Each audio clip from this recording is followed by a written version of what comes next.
I want to talk today about the literal dumbest strategic thing that Democrats could do if they retake the House in 2027. And that is attempt to impeach for the third time President Donald Trump. So this is on my mind because there's new polling out by Lake Research Partners, a very credible, serious Democratic firm, for a group called Free Speech for the People, a lefty group.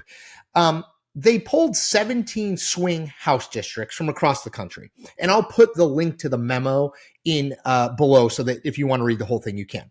Okay, so in that polling, they found in these 17 swing districts, 49% of people support impeaching Donald Trump, while 44% oppose impeaching Donald Trump, which is going to restoke the talk, and this has been going on basically since Donald Trump has been president both times, restoke the talk about whether Congress, if it becomes Democratic controlled, should try to impeach Trump. This is a uniquely stupid idea. It is hard for me to overestimate how dumb this is and how very likely it is that it will backfire. But I'm going to do so because I'm going to give you the history of impeaching Donald Trump. And I'm going to walk you through all of that. But I'll tell you, here's how you know that it's dumb. Mike Johnson, the Speaker of the House, Republican, in an interview with the Shreveport Times earlier this month, he went out of his way to say, quote, Democrats would vote to impeach Trump on their first day in the majority. So he gets how this rallies the Trump base and how I think it turns off independents who are like, can't we do something else other than try to impeach whoever the president of the United States is? So if Republicans are talking about it, and they are, the Republican campaign arm is running ads about the possibility of Democrats impeaching Trump if they get into the majority, then you should know as a Democrat, this is probably not great. If your opponent is like, you should do this thing, you almost certainly should not do this thing. I want to walk through in this video, though, I want to walk through the history of the impeachments, how we got here, and then what Democrats are already doing in terms of trying to impeach Donald Trump. And then at the end, I'll sort of explain more broadly why I think this is a bad idea. Before I do that, I just want to make a pitch to you. Become a subscriber to this channel. I'm getting my pitches screwed up. To this YouTube channel for two reasons: independent and authentic. Two words: independent from big media, independent from the two political parties. Authentic, always telling you what I think is the truth, never engaging in fan service. I'm never going to tell you something to get you to become a subscriber or to make you agree with me. You'll agree with me sometimes you won't. I think that's a good thing. All right, so let's do a little history lesson, then we'll get caught up to the present. So Donald Trump gets elected president in 2016. You may have remembered that election. 2 weeks after he was sworn in on January 20th, 2017, Maxine Waters from California, Democrat, said the following. She said that it was her, quote, greatest desire is to lead him, Donald Trump, right into impeachment. In 2019, Rashida Tlaib, Democrat from Michigan, and I won't use the words, but she said, we're going to impeach this MFer. You can infer what she meant. In December 2019, the Democratic House did impeach Donald Trump. So this is impeachment number one. This is over Donald Trump's call to Ukrainian President Volodymyr Zelensky, suggesting that Zelensky look into the allegations of wrongdoing by Hunter and Joe Biden in Ukraine. So that was number one. Passed the House. There were two impeachment measures. One of them failed on a 52-48 vote in the Senate. The other one's failed on a 53-47 vote in the Senate. Okay, that was impeachment numero uno. Impeachment number two came very famously / infamously after January 6, 2021. So a week after, the House, Democratic controlled, voted to impeach Trump, even though he was a week away from leaving office.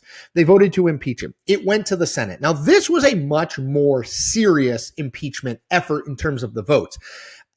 Mitch McConnell, at the time, the Senate leader among Republicans, seemed to indicate that he was open to the possibility of voting to remove Donald Trump from office and ban him from ever running again due to Donald Trump's role in the incitement of the January 6th riot. McConnell eventually voted against it on a technicality, basically saying, why are we impeaching someone who's leaving office and you impeach a guy who's formerly president? Now, that vote failed. The inciting insurrection vote, for which Donald Trump was being impeached, failed. Now, this is how it failed. 57 senators, including 7 Republicans, 57 senators voted that Donald Trump was guilty of inciting insurrection. 43 senators said he was innocent of that or not proven guilty.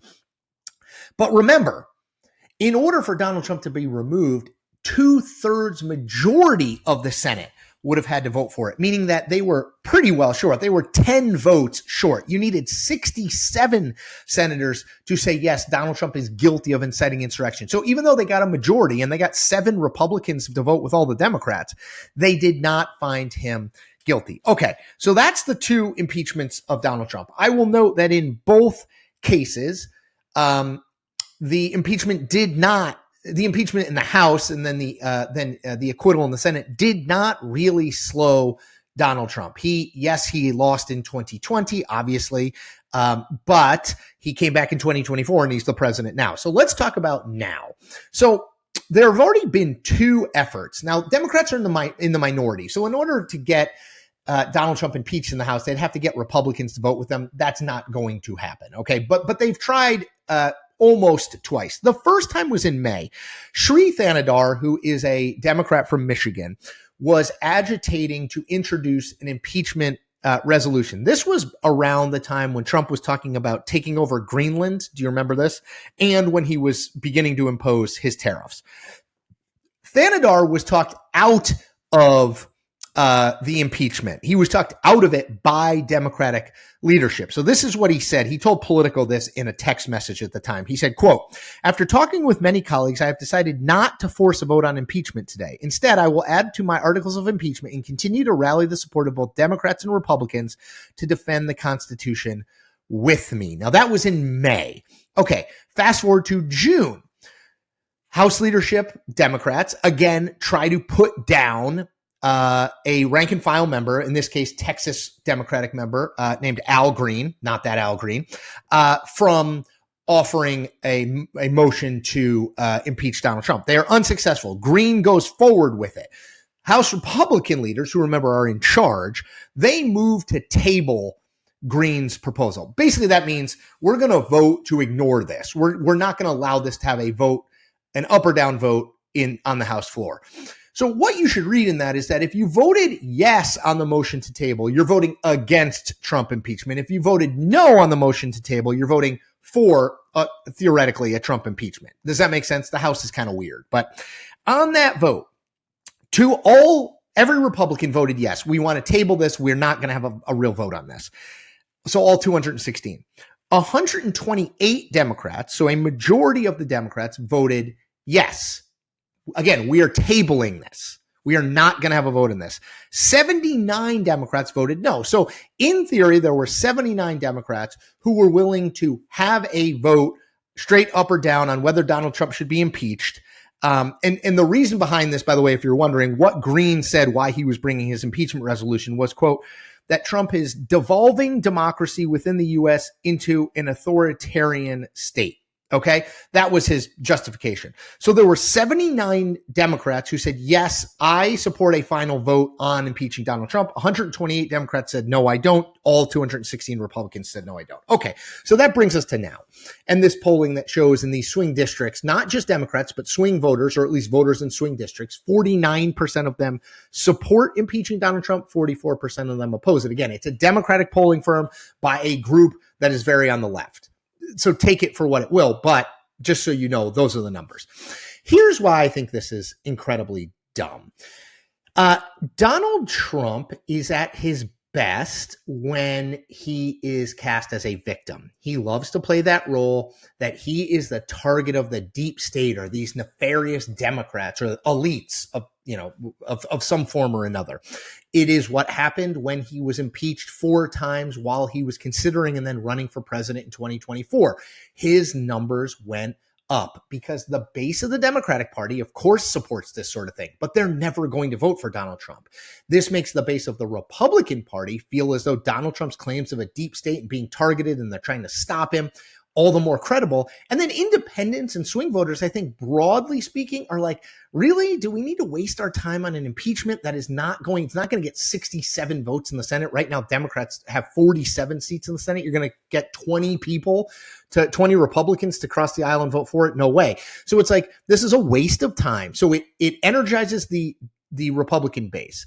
It affirms the liberal base, but they're already not going to vote for anything that has Trump tied to it. And then for independents, they're like, why are we spending our time on this? Remember, in 2016 and 2024, I think you can make a very credible argument that Democrats lost because their messaging was entirely, we're not Donald Trump.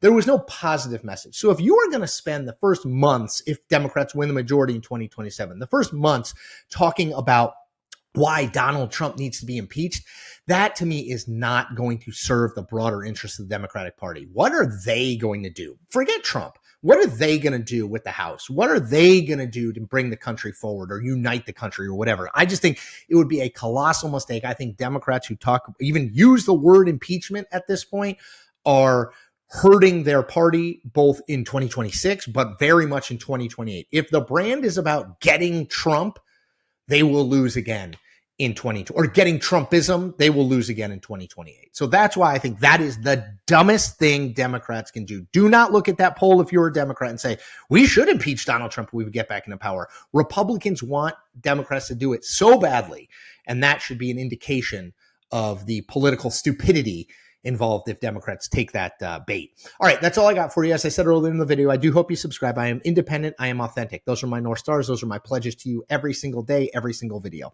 I also hope that you like and comment on this video. Helps me grow among people who are not already subscribers. Last thing, be an evangelist for me. Tell a person or two that you like what I'm doing here and tell them why. That's how we grow. We're over 121,000 subscribers now. I'm hugely thankful to anyone who's already in. But please get more people in the boat. We need independent and authentic political analysis now more than ever. Take care.